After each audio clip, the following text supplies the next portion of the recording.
ako kanina. Actually, kanina pa! Ang aga-aga niya, nandito rin siya, ha? Ay, patingin-tingin sa amin. Naku, kung ano-ano. May nakita nga ako, nandito na naman sa gilid ko eh. Pero sigurado ako, ha? Parang kilala tong taong ito eh. Kasi mukhang nag-viral, ha? Mukhang nag-viral to sa mga social media. Dahil sa ibang klaseng paraan niya para maghatid ng good mood sa kahit kanino. Kung paano yan at kung sino yan, abay kailangan niyong panoorin ito. Watch this. Mga kabarangay, meron kaming paalala. Kapag ikaw ang naging target niya, kada shading at linya, kunting anggulo at focus pa, wala ka nang kawala. Sa drawing skills niyang wala stick, kayang-kaya niyang iguhit ang ngiti mo in an instant.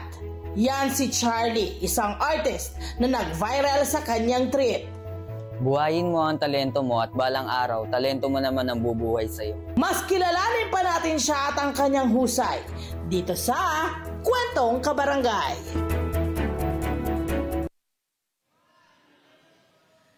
At ngayong umagang ito, yun na!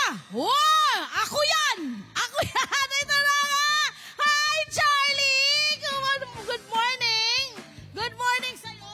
Charlie! Naku, parang familiar yung yung mga ginagawa mo, no? At syempre gusto nating malaman muna ngayon, ilang taon ka na ba?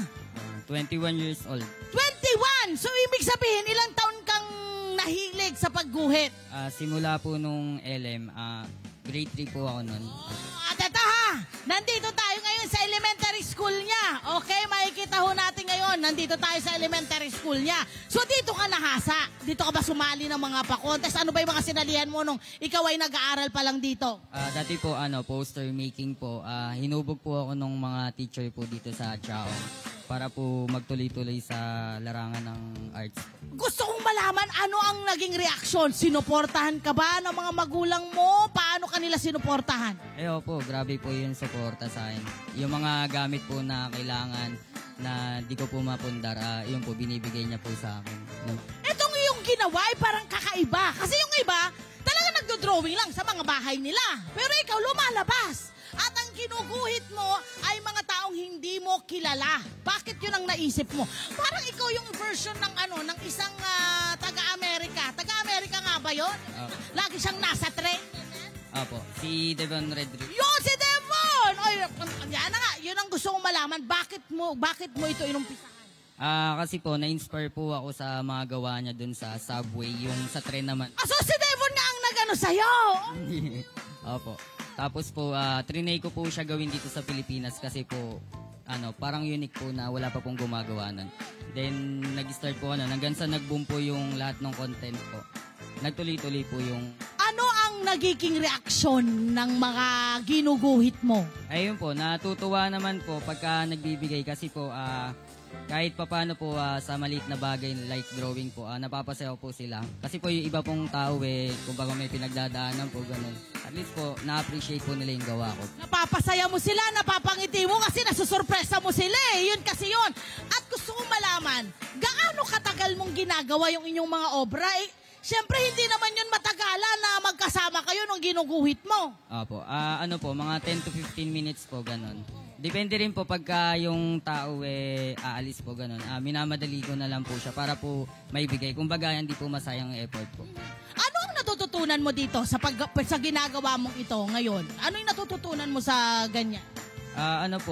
Bagong social interaction sa ibang tao po, ganun. Tapos may bago pong nakikilala na mga tao sa pagbibigay po ng mga drawing. At hindi lang yan, pati yung skill mo na up. Diba? Kasi imagine mo, mabilisan eh. Wala pa dito, ano yung mga natutunan mong estilo? Meron ka bang mga na-come up na technique para mas mapabilis mo pa yung pagdodrawing mo doon sa mga taong nakakasalamuha mo?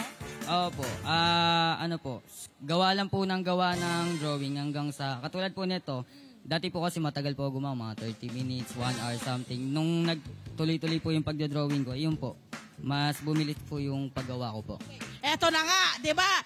Bukod dito sa ginagawa niya, meron na rin siyang tattoo shop, okay? So yun, ang bata-bata mo, ang galing-galing na yung skill mo, nagagamit mo sa parang business business mo na rin yun.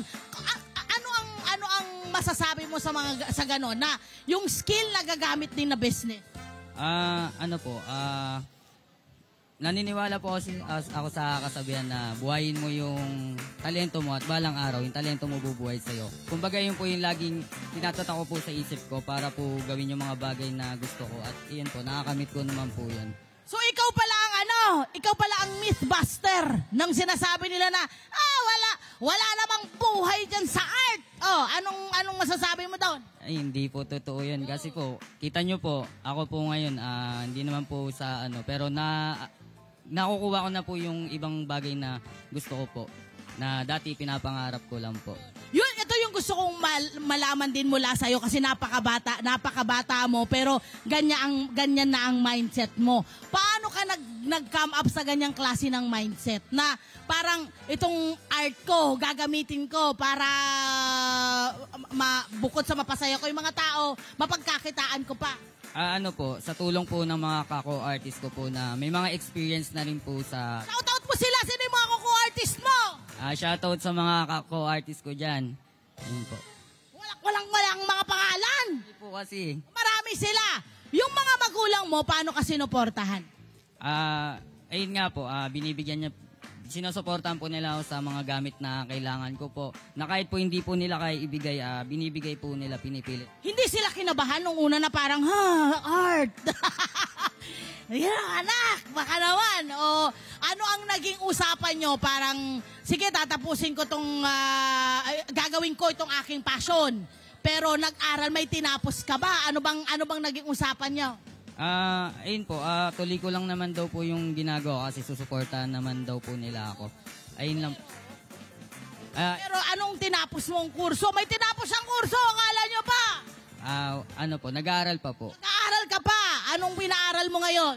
BEd po, Bachelor of Elementary Education. Okay, gusto kong malaman sa'yo kasi ito na, meron na talaga siyang pinagkakabuhayan. Meron na siyang pangkabuhayan kung tutuusin. Pwedeng hindi ka na mag-aaral, di ba? Pero nag-aaral ka pa rin. Ano ang importansya ng pag-aaral para sa'yo kahit na meron ka ng pinagkakakitaan? Iba pa rin po kasi yung nakapagtapos ka po eh. Tsaka po, kaya rin po ako sa eduk po. Siguro po, yun po yung way ko para i-share ko po yung knowledge sa ibang estudyante, sa ibang tao, na i-share ko po yung nalalaman ko sa arts po. Oh, yun naman. Okay, syempre, nakita na natin ngayon kung gaano siya kagaling at nagba-viral na nga rin siya. Kilala siya ng kanyang mga viewer at marami pang viewer na magiging kumbaga follower mo, no? Gusto nating malaman magkano yung serbisyong kung sakali may magpa-commission sa'yo, magkano ba yung range ng mga prices? Nagre-range po siya ng mga around 700 po something. Depende po kung ilang person or yung sizes po nung paper. Ayun po. Tapos, ilang araw mo yung gagawin? Kailangan ba tumawag muna, maghintay kayo ng 1 linggo? Ilang araw ba naghihintay para makuha nila yung kanilang pinapagawa sa'yo? Actually po, pagka mga ganun, 1 day lang po. Minsan po, mamaya lang po, okay na po. Kung rush naman po, yun.